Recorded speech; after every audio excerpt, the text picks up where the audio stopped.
Hello guys! Hello! This is for Pisces. Welcome dito sa aking channel. Kapalaran 888. Welcome! Alamin natin Pisces kung anong messages, vibration, gabay, energy para sa inyong lahat. This is money, career, financial reading for the month of April 2026. So, titingnan lang natin Pisces kung ano yung mga possible messages, may darating ba, or kung ano pa man na finances sa'yo. Okay. This first card, first deck, ay para to sa mga Pisces na, like for example, kailangan yun ng spiritual message this week or this month. So, tingnan natin. Okay, Pisces, Tiger. This is from spiritual helper. Okay, Tiger, divine timing. So, this is money. Okay? Money, career, financial. So, titingnan natin, Pisces. So, ang sabi ng baraha sa'yo dito, divine timing. So, pera yung hinahanap natin. Good things come to those who wait. So, ang April daw na to, sinasabi ng baraha sa'yo na there's a good things coming for you kung marunong kang maghintay. Pero kung masyado kang impatient, syempre, 'di ba? Wala tayong makukuha pag palagi tayong aggressive and impulsive. So, this week ay sinasabi ng baraha na kailangan patient tayo. Okay? So, 'yon. Ang message ng baraha sa'yo is kung marunong tayong maghintay, may blessings, may biyaya na darating sa atin. There's a divine timing.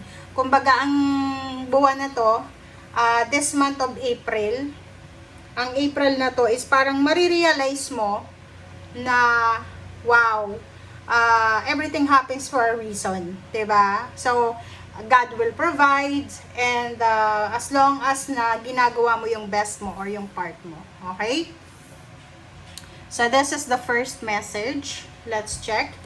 And this one is financial card. So, titingnan natin, Pisces, kung anong message ang lalabas.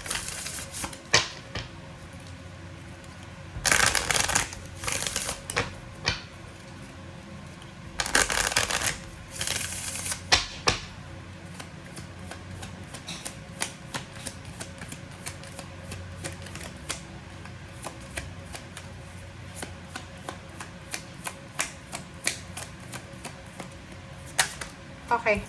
Next card ay reconciliation. So, this April, like for example, if there's mga financial issues ka, there's a financial, like collaboration, and nagkaroon ng lamat, ng problema, possible na maayos siya this April. Like, kung ikaw ay business person, marami kang, like for example, mga katrabaho or ka-business partner na nasira yung communication nyo, sinasabi ng barahan na there's a reconciliation na mangyayari. So, pwedeng magkausap, magbayad ng utang, magbayad ng danyos, and then yun, maayos siya. Okay? So, what's the main message para sa'yo?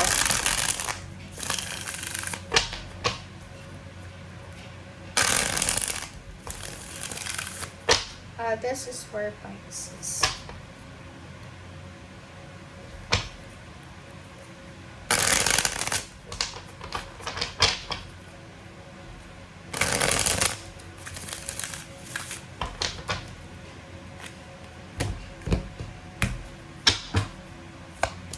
Okay, first card natin is Queen of Swords. Next is Queen of Pentacles. Wow, there's some money coming talaga. Five of Swords. Okay, there's a Chariot. And there's an Emperor. Okay. So, tingnan mo Pisces. So, pera yung hinahanap natin dito Tingnan mo, dalawang babae.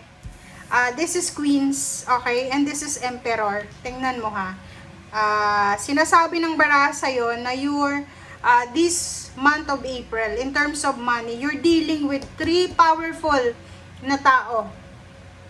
You're dealing with the fire sign Leo, Aries, Sagittarius, which is money, which is job. You're dealing with the financial, talaga, pera, malaking halaga.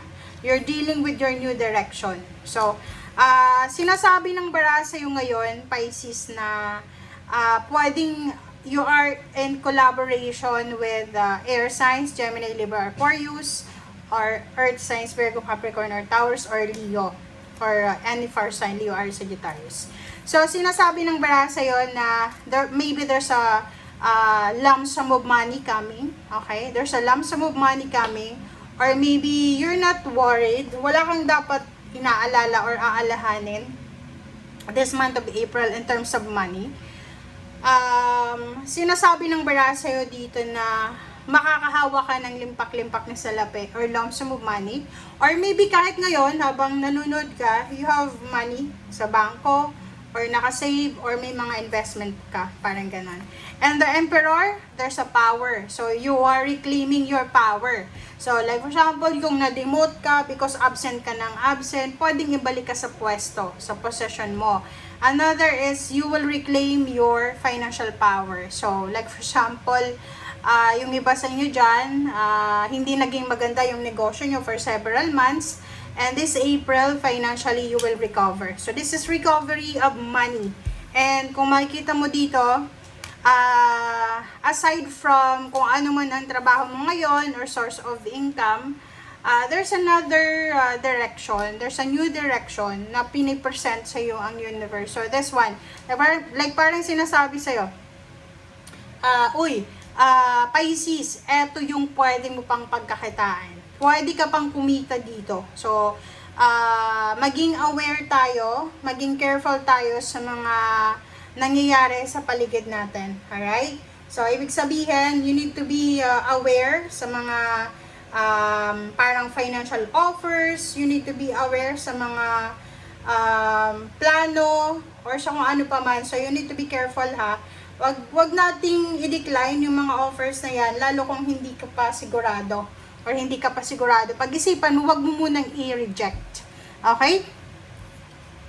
And sinasabi ng bara sa'yo dito na isang travel plans, okay, para to sa mga Pisces. Maybe you're planning to parang mag-purchase, bumili ng plane ticket, bumili ng sasakyan. Ano ba yung bibilhin mo? Kasi eto, sinasabi ng barahan na you're planning for a move, parang ganon, or maybe you're planning for a vacation, na posibleng hindi mo itutuloy siya. So, hindi mo siya itutuloy ngayon. Or parang mapag-iisipan mo, okay, ika-cancel ko muna kasi hindi pa ako sigurado. But, ang sigurado dito, maganda to kasi yung pinakasigurado dito is yung Chariot. Sinasabi ng bara sa'yo na Pisces, ano man yung ginagawa mo siya ngayon, ano man yung pinagkakaabalahan mo, it will give you double. Double siya, tenfold, parang ganon. Especially yung bagong direksyon. Yung bagong business mo na ilo-launch, yung bagong financial source mo ngayon, ay mas lalong magiging malaki, magiging huge and enormous siya pagdating ng araw. Okay? Okay, so let's clarify.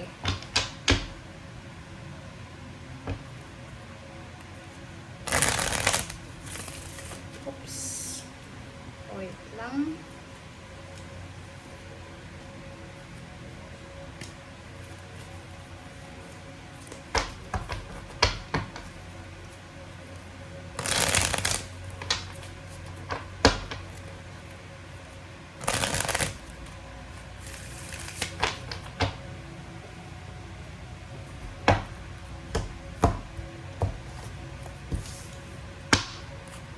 Okay, let's check the Queen of Pentacles. Okay, Queen of Pentacles. O, dito. Sinasabi ng barasyo dito, yun nga, if ever na there's a new direction, there's a new offer, financial offer, sinasabi ng barasyo na kailangan mong pag-isipan, wag agad-agad i-reject. Like, kung may mag-offers yun ng trabaho, offer ng business, offer ng kung ano man na i-offer sa'yo na pwedeng ma-involve na pera, wag mong kumbaga i-reject, okay? Para hindi ka magsisi sa bandang huli kasi pwedeng ngayon wala ka pang, like for example, may nagbebenta ng lupa, bahay, sasakyan, whatever. Siguro yung iba sa inyo dyan, wala pa kayong pera, pero sinasabi ng bara, pag-isipan mo kung paano mo mabibili yung investment na yan, parang ganun. Kasi pag hindi mo daw ginawa ng action, pwedeng pagsisihan mo siya. Okay? What's the Emperor para sa'yo? Emperor reverse na Ace of Swords. So, sinasabi ng baraha sa'yo dito na this is communication. So, be open tayo. Be open tayo sa April. Sa communication, especially if you are having an issue with your boss. Kasi may reconciliation dito. Babaan natin yung pride natin. Okay, Pisces. Kung may problema ka sa boss mo, sa employer mo, or sa kapartner mo sa negosyo, we need to have an open communication para maayos, mag-reconcile, and then at the same time, maayos yung problema sa pera. Okay, what's the Queen of Swords? Okay, Queen of Swords is the Star. So yun, sinasabi ng baraha din sa'yo dito, Pisces, na isang bagong direksyon ang pinipresent sa'yo ng universe na pwedeng isa din sa maging parang susi, stepping stone para sa pagtupad ng pangarap mo. So, there's a star here. Okay? Parang, like for example, yung iba sa inyo dyan, sobrang mapapagod kayo. Especially yung iba na sobrang workaholic. Especially kung nagtatrabaho ka sa gabi. Kasi pag sa gabi yung trabaho natin, iba yung katawan natin nun. So, yung 9 of Wands dito, sinasabi na if ever lang na you're tired, kailangan mo magpahinga. And yung iba naman sa inyo dito, if ever na hindi mo pa vibe or hindi mo pa gusto na mag-travel, lumipat, bumili ng sasakyan, whatever, pag-isipan mo muna ng mabuti. Okay? And then sa mga pagod na pagod, magpahinga. Okay? So, sinasabi ng baraha sa'yo na may mga changes, parang merong pagbabago na posibleng maganap sa'yo this month of April sa finances na pwedeng magdala ng changes sa buhay mo. Like yung mga routine, pwedeng gano'n. Lalo na yung iba na may mga part-time tapos may full-time, parang gano'n. Okay? So, thank you guys for watching. This is your money, career, and financial reading. Bye!